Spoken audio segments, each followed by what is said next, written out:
You know, it's funny. I decided to be a part of Cop2Cop after receiving a notice on my paycheck. Actually, it was, and it said Cop2Cop is looking for volunteers. So I went in, and it was two men, and somewhat I'm on the defensive because I'm a female retired lieutenant, and I have a male captain and a male chief interviewing me. And so, and they were great. They really were. One was a clinician, and the other one was a retired chief who actually works with us still. And, they interviewed me, and we talked for a while. And finally, they said to me, you know, Shelia, we don't have that many females calling the helpline. Why do you think that is? So I'm thinking to myself, okay, now I'm a lieutenant, that's a chief and a captain, and they're asking me, which to me should be obvious. But I said, well, Chief, one thing is there's not that many women in law enforcement, right? And he said, oh, yeah, that's true. So I said, well, that could be a reason. But let me ask you, how many females do you have answering the hotline? He said, none. So me being me, I just said, duh.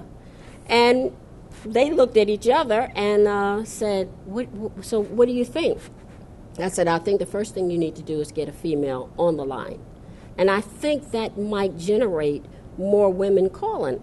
I had no idea that I was going to be the woman. And when I got on the line, I enjoyed it so much that I was only supposed to be volunteering 4 hours. I ended up coming in 8, 12. Whenever they called me, I would come in. And then the unfortunate experience of 9/11 occurred, and that's when we really got more calls, and I did feel it was a need for as many people as possible to be on the line because cops, law enforcement people really wanted to talk. They needed to talk, and they needed to talk to somebody that knew some of the experiences that they were actually involved in. During 9/11, we were very involved with 9/11. We did a lot with critical incident stress, and I realized then how important that aspect of the peer process is, to be able to do a debriefing and understand what's actually going on, because it's not a briefing, and in law enforcement you have a briefing. They're usually tactical. But with critical incident, it's nothing tactical. It's about you and your feelings. And, once I experienced that, I knew that there was a need for that. And it was so important that the officers, the law enforcement personnel could talk and feel free to talk and not be judged. And sometimes there was no need to talk. You just had to have a presence. And just having that presence was important because a lot of times the officers would come up and they would ask you questions like, I don't know why this happened. And if you just had a calming presence about you, it sort of calmed them down. We're very grounded there, and we keep it in perspective. And when people call, we don't tell them what's wrong. We say, let's see what we can do to just change things, because change is important, and we have to learn that change helps you grow. And that's part of us helping them to grow. And I've grown just from being there from 2001 until now.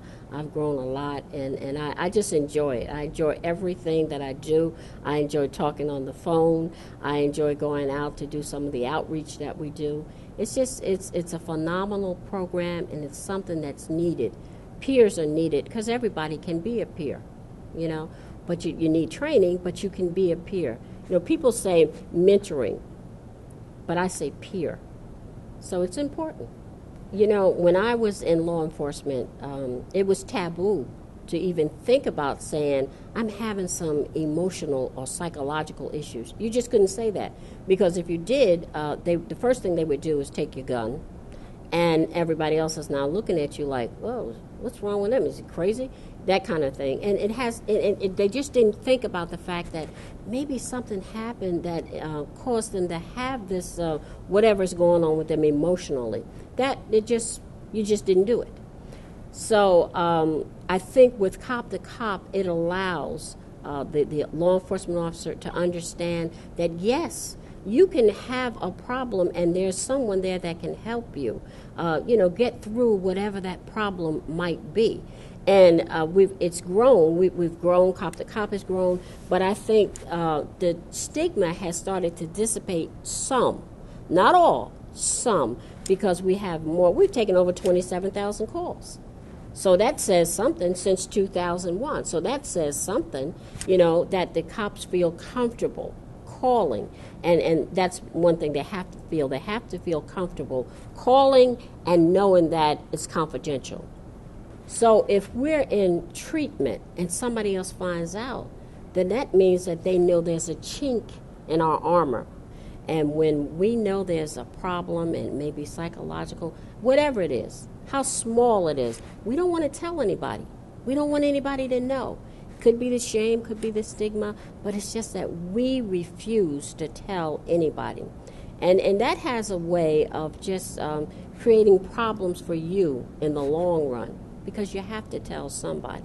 And law enforcement officers feel like, I can't tell. But with the hotline, you can tell. You can talk to us about what bothered you or what is bothering you. And for those that feel like they want to get therapy, there's no stigma attached to that. First of all, you don't have to tell anybody. And I tell people, if you don't want anyone to know something, what do you not do? You don't tell them. So you don't have to tell anybody. We give them the referrals. Most times they go. The few times that they don't go, they continue to call us, and we're their peer support, and it's very important. So I think part of that with the law enforcement officers, when they say they don't want to go to a therapist, they're still thinking the old thoughts about someone might know. But with HIPAA, they're protected. And I just I want to keep reinforcing that, how important for them to know that no one will know unless you tell. And if you tell, so what? So you're seeing a therapist. That should be a relief for you to say, you know what? I needed help and I got it. Because I tell them, if you cut yourself, you don't stand there and bleed. What do? You go to the doctor, you go to the hospital, you get help. So if you're psychologically, you have some problems that you need to address emotionally, psychologically, you get help.